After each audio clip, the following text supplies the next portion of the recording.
guys, welcome or welcome back to Loggery. I hope all of you are doing great, all of you are fine and safe. आज हम discuss करने वाले हैं Kurukshetra university के बारे में। तो आप में से बहुत सारे बच्चों ने बोला था, एक बच्चे ने बोला था बहुत ज़्यादा सिलेबस है, क्या करें कैसे करें। तो ये लो इम्पॉर्टेंट टॉपिक्स पे वीडियो कर देती हूँ मैं। बट मैं बताना चाहती हूँ कि इतना ज़्यादा सिलेबस भी नहीं है, कॉम्पिटिटिव एग्जाम है। आपके एग्जाम में 50 क्वेश्चंस ही आ रहे हैं, तो एक्चुअल में हर वो टॉपिक जो वीडियो में मेंशन किया हुआ है इज इम्पॉर्टेंट, राइट। तो प्लीज़ अच्छे से करके जाओ, ठीक है। अगर हम देखें तो एंट्रेंस एग्जाम क्या कह रहे हैं, entrance test will be of level 10 12th लेवल। 50 objective type multiple choice questions आएंगे। जनरल इंग्लिश में से 12 questions, general knowledge current events में से 25, एप्टीट्यूड रीजनिंग में से 13 और 30। The candidate should score 30 marks, 20 marks for ऐसी मिनिमम 30 मार्क्स स्कोर करने पड़ेंगे। 1 question is equal to 2 marks, ठीक है ना। तो कोई दिक्कत नहीं होने वाली है। तो वो कह रहे हैं कि 15 क्वेश्चंस तो ठीक करने ही पड़ेंगे, ठीक है। इससे ज्यादा इससे कम करे ठीक तो फिर भैया नहीं, ठीक है ना। चलो आगे चलेंगे। करंट अफेयर्स अगर हम देखें तो लास्ट ईयर करंट अफेयर्स बहुत ज़्यादा आए थे। 12 मंथ्स के कहीं ना कहीं करंट अफेयर्स करने पड़ते हैं, जो मुझे पता है तुम में से बहुत लोगों ने नहीं किए होंगे। अगर नोट्स बनाए हैं, क्लासेस फॉलो करी हैं, तो प्लीज़ उन 12 मंथ्स के नोट्स को ज़रूर फॉलो करो।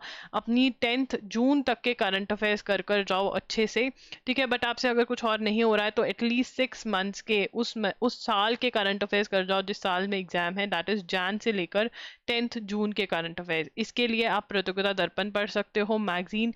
प्लीज प्लीज प्लीज जो वीडियोस होती हैं यूट्यूब पे 1 आवर 2 आवर वाली 15 मिनट्स वाली, वो देख करके आपके नहीं कवर होने वाले। The level of questions was pretty good, ठीक है। प्रतियोगिता दर्पण मैगजीन पढ़ सकते हो, एजुगिरी को फॉलो कर सकते हो। 6 PM पे हर रोज द हिंदू का एनालिसिस होता है। एटलीस्ट जो थोड़े दिन की न्यूज़ है वो तो आपकी कवर होगी। अगर 6 मंथ से कर सकते हो, अगले साल के लिए प्रिपेयर कर रहे हो, तो बहुत ही बढ़िया बात है। फॉलो करने लग जाओ, फ्री ऑफ कॉस्ट हो रहा है।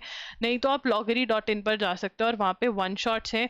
इनका फायदा यही है कि आप अगर वीडियोस देख लोगे, आपको समझ में आ जाएंगी चीज़ें, आपको लर्न हो जाएंगी, और आपको साथ में ही डीजी नोट्स भी मिलते हैं जो बहुत ही कंसाइज हैं, जो बहुत ही छोटे हैं, और जिसमें से आप एक्चुअल में रिविजन कर सकते हो, राइट। तो आपको 3 ऑप्शंस दे दिए हैं, तीनों में से कोई भी एक पकड़ के कर लोगे तो सही रहेगा। एंड अगर किसी ने एजुगिरी को फॉलो किया हुआ है, वो वाले नोट्स हैं, तो भाई उनको रिवाइज करो, उससे बढ़िया कुछ नहीं हो सकता है। उसके बाद और हाँ, करंट अफेयर्स के लिए एक और चीज़ है, हमने मॉक टेस्ट लॉन्च कर दिए हैं। जो मॉक टेस्ट में करंट अफेयर्स मैंने दिए हुए हैं, mock test 5 mock test full length थे, और मैंने प्लस एक्स्ट्रा करंट अफेयर्स बहुत ज़्यादा आपको प्रोवाइड करे हैं वहाँ पर, इसीलिए क्योंकि इस एग्जाम में करंट अफेयर्स एक्चुअली बहुत ज़्यादा है कि क्या पता अगर इंपॉर्टेंट क्वेश्चन बहुत बहुत वाले भी कर जाओ तो कुछ क्वेश्चन तो सॉल्व करके जाओगे। बट एग्जाम में ये देखा गया है कि सिर्फ इंपॉर्टेंट क्वेश्चन नहीं, जो न्यूज़पेपर में आ रहे थे चीज़ें बट इतनी ज़्यादा इंपॉर्टेंट नहीं थी, वो भी पूछी गई है। तो न्यूज़पेपर फॉलो करना ज़रूरी है। तो अगर आपने एजुगिरी फॉलो किया है तो बहुत बढ़िया बात है। न्यूज़पेपर जैसा कुछ फॉलो करना है तो loggery.in है। मेरे रिसोर्सेज नहीं चाहिए तो प्रतियोगिता दर्पण में जा सकते हो।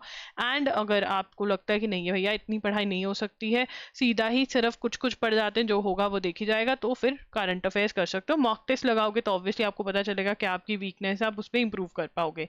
Practising spotting errors and fill ups, grammar preposition tenses अच्छे से करके जाओ, रूल्स करके जाओ। आपके 4 मार्क्स 8 नंबर पक्के हैं। 8 मार्क्स का ये आपका चीज़ है, और 8 मार्क्स का ही आपका सेंटेंस रीअरेंजमेंट है। इसकी भी प्रैक्टिस ज़रूर कर कर जाना। ये आप SP बख्शी में से प्रैक्टिस कर सकते हो, ठीक है। ये आप ढिल्लो पब्लिकेशंस में से प्रैक्टिस कर सकते हो, ठीक है। नीतू मैम की बुक आती है, उसमें से आप प्रैक्टिस कर सकते हो। कोई और बुक आपको मिल गई है, उसमें से कर सकते हो, ठीक है। उसके बाद है logical reasoning and analytical reasoning. Logical और एनालिटिक, देखो यार जब आपके 50 ही क्वेश्चंस हैं तो क्या ही बताऊं क्या इंपॉर्टेंट और क्या नहीं। बट फिर भी हाँ, coding decoding blood relation analogy में से आप 3 से 4 क्वेश्चंस ईच एक्सपेक्ट कर सकते हो, तो ये इंपॉर्टेंट है। और बाकी सब में से आप एक एक क्वेश्चन एक्सपेक्ट कर सकते हो। Number ranking sequence, direction sense series, number of triangles. Please RS Agarwal की जो बुक है verbal and non verbal reasoning, उसका एक एक क्वेश्चन इन टॉपिक्स का सॉल्व करके जाए, चाहे वो एग्जाम्पल है, चाहे वो एक्सरसाइज है, चाहे वो मिसलीनियस एक्सरसाइज है। अगर आप इतनी अच्छी प्रिपरेशन करके जाएंगे तो जो लॉजिकल रीजनिंग के आपके 13 मार्क्स हैं वो तो पक्के हैं, वो कोई आपसे छीन नहीं सकता है, राइट। उसके बाद है static GK. Static GK last year एक एक क्वेश्चन आया, मतलब 2 ही क्वेश्चन आए। एक क्वेश्चन आया इंटरनेशनल ऑर्गेनाइजेशन में से, एक इंपॉर्टेंट डेज में से।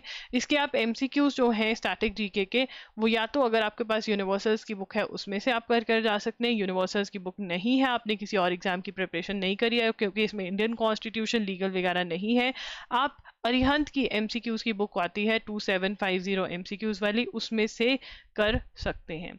ठीक है, तो this is what you can do. Next video कौन सी होनी चाहिए ये बता देना। कंप्लीट स्ट्रैटेजी वीडियो जिसके अंदर कंप्लीट सिलेबस डिस्कस किया हुआ है, कौन कौन से टॉपिक्स आते हैं ये सब डिस्कस किया हुआ है, वो ऑलरेडी कर दी है मैंने। आपको स्क्रीन पर लिंक दिख रहा होगा, इस पर क्लिक करके आप चेकआउट कर सकते हैं। ठीक है, उसके बाद जो है आपको कट ऑफ पे वीडियो चाहिए कि कितना स्कोर लेकर आए हम, कि हमारी एडमिशन पक्की हो जाए। ठीक है, आपको चाहिए कि how to attempt the paper ये बता दूं, how to analyse the mock test ये बता दूं, तो comment down below. Mock test का जो डायरेक्ट लिंक है वो डिस्क्रिप्शन बॉक्स में है, जो लॉगरी के वन शॉट से करंट अफेयर्स के उनका लिंक भी डिस्क्रिप्शन बॉक्स में, वो आप चेकआउट कर सकते हैं। दैट्स इट, लॉगरी signing off. I will see you super soon, bye, take care.